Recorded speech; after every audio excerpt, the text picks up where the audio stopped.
Hey guys, JuV Day 18. I was going to do a completely different video. This is sounding very familiar. I've done this a few times. And I just realised I wasn't very prepared for it.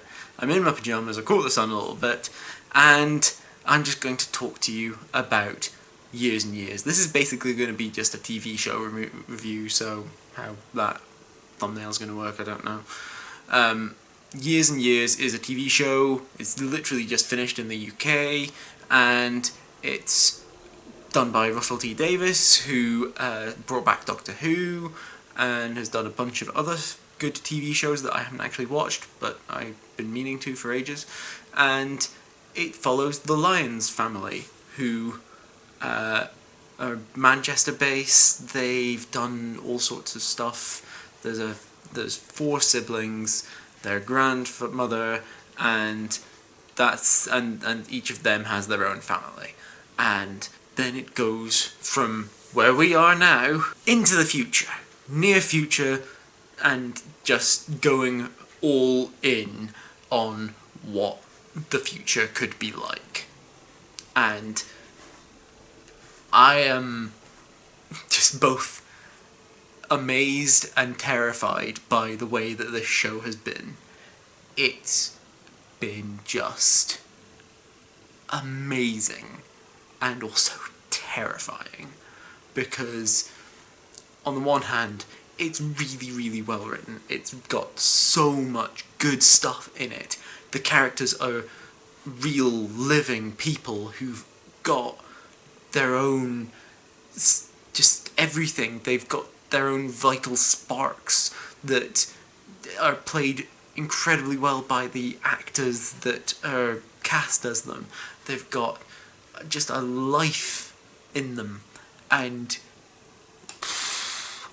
at the same time, that level of life is also what makes it so terrifying, because the show does not hold back from what the characters, the consequences of their actions, from the consequences of the world they live in, and it just happens.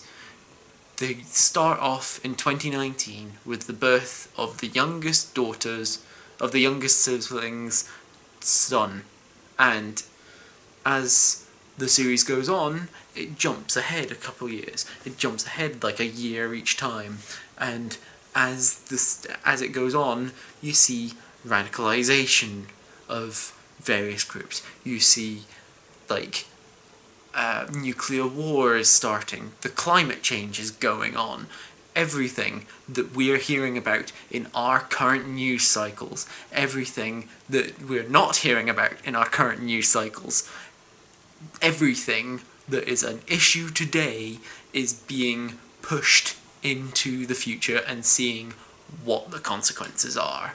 And fuck, it's terrifying, because this is all too realistic.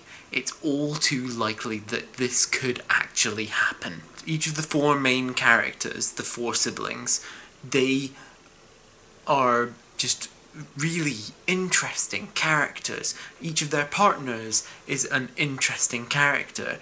Each of just so many things going on. The first main character, Daniel, who's the younger brother, he has issues with his partner and like immigration and things. So Brexit's still a thing, you know, and the older brother, Stephen, is he goes into stuff with the recessions and things that are going on, with the issues with the banks, and like he does all sorts of other questionable acts. And then the oldest sister, Edith, she is an activist and gets exposed to some stuff, and there's all sorts going on, and the youngest sibling, Rosie, she has spina bifida and is facing various issues in her life to do with, well, her disability is being fixed in a way that well, there's nothing actually, like, wrong with her. She just can't walk, you know? She's a person in a wheelchair. It's not that there's anything actually wrong with her. She's still got just as much of a life. I don't know. But there's also there's so much in all of this series that there's just each of the characters really does have to just struggle with their own heart and mind and conflict thereupon, because they have so much going on. There is a politician in the series called Viv Rook, and she is basically Donald Trump in a lot of ways. Like, there's just so much along those lines, and it's just amazing just the way it works. I just loved this series. It was so good, but at the same time I'm fucking terrified, because this is what we're in now. This is the way that things are, and how are we going to fix that? What is next? I hope that you enjoyed this video, and that you remember to like and share it, and subscribe to my channel. Click on the thumbnails down below to see other videos by me, and I will see you guys tomorrow for the next day of JuV. Bye.